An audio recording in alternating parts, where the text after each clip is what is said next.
Nearly 2 weeks after Hurricane Maria ravaged Puerto Rico, 600,000 people are still without drinking water, 10,000 are living in shelters, and 95% of the island's 3.4 million people remain without power. And joining me now from San Juan is Representative Luis Gutierrez. Thank you, Congressman. I really appreciate you being here. Give us an update from where you are, how the recovery effort is going in San Juan.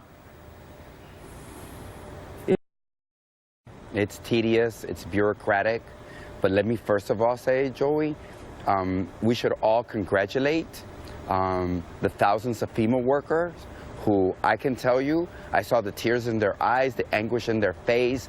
They're here working tirelessly, and I only hope that the central government in Washington, D.C. gives those patriots the necessary resources and instruction and guidance so they could do their job.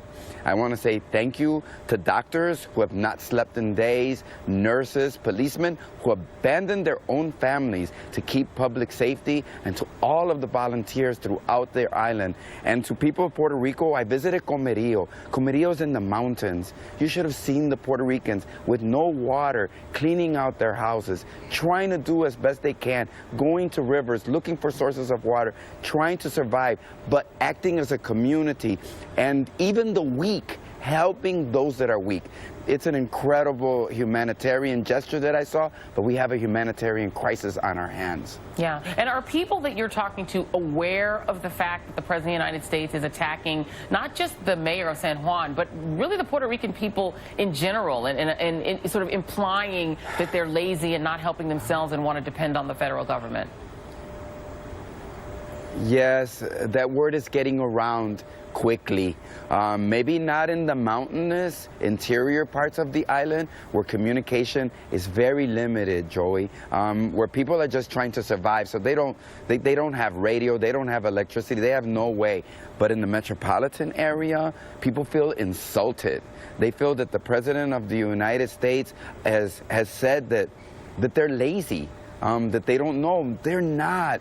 And Joey, I want you to say, yeah, well, Luis, are you standing up for your own? Hell yeah, I'm standing up for my own. But I'm standing up for my own because I've seen it with my own eyes. I have met, even with artists, right, singers that have come to the island, and they are, forget about their concerts, forget about their music, they're actually delivering goods to people that need water and food. And I've met with soldiers, and I'm so thankful to them, who said, who are deployed here because they volunteered. Puerto Ricans who live on the mainland said, I want to be deployed. They left the safety and security of their families behind in the United States because they want to be here. I saw soldiers from the United States come with bags of candy for children because they wanted to say, we're here for you. So, Joey, if you were here, you would see what a lie it is. And I say to the president, you know, shut down that Twitter account and open up your heart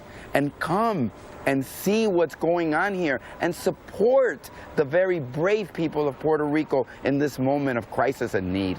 And is it particularly galling to you, and as a member of Congress, and to the people that you're talking to there in San Juan, that Donald Trump is doing this while he is at his golf resort? He's been golfing since Thursday.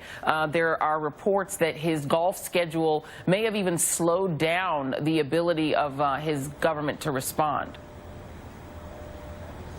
Let me just tell you, I said to the President of the United States, you know, roll up your sleeves, come here and help people. That's what the leader of a nation does. He leads and he helps. And if you hear the cry, and please stop trying to make some Puerto Ricans good Puerto Ricans, other Puerto Ricans bad Puerto Ricans. Stop the divide and conquer. They are all courageous patriots. And whether it's the governor of Puerto Rico doing everything he can as governor of the island nation of Puerto Rico, or the fabulous, courageous mayor of San Juan, who is telling it like it is, hear her impassioned plea for help. Instead, I think he sees a diminutive woman, and we all know the problems he has with women. And instead of listening to what she has to say, it's not all about you, Mr. President. It's about the people of this island of Puerto Rico. Come and help them. Stop fighting. everybody on this island is working real hard. And you know, Mr. President, what you're doing also is you're turning your back on the military that is here, doing everything they can, on the FEMA, the thousands of FEMA workers that are here doing. Lead them. What you're doing to them and to all of the workers is you're making them feel that they're not being supported. You have to support them because psychologically, Mr. President, it's also important that they feel emboldened. And Joy, I have to say, cut through the red tape. I understand all the rules and regulation. This is a time when you break the rules and regulation and you save people's life. And stop telling us how much it costs. It's very offensive. So what value do you put, monetary value do you put on the life of a child, on the life of a senior, on the life of somebody here who is going to lose their life because of the inaction? What price? It's priceless. Stop talking about money. I know that's how you think of the world and the framework that you think of the world. Not in this case. Think of lives. Shut it down on Twitter.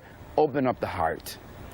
Congressman Luis Gutierrez coming to us from San Juan in Puerto Rico. Thank you so much for your voice this morning. We really appreciate it. Stay safe. Joey, I'm going now to pick up my 3 nephews and take them with me to Chicago, because that's what is necessary to get the children out of here. And I hope that other start thinking about a process of evacuation of people from the island. 80% of the people in New Orleans were evacuated. We've got to get people out of here also. That has to be part of the plan.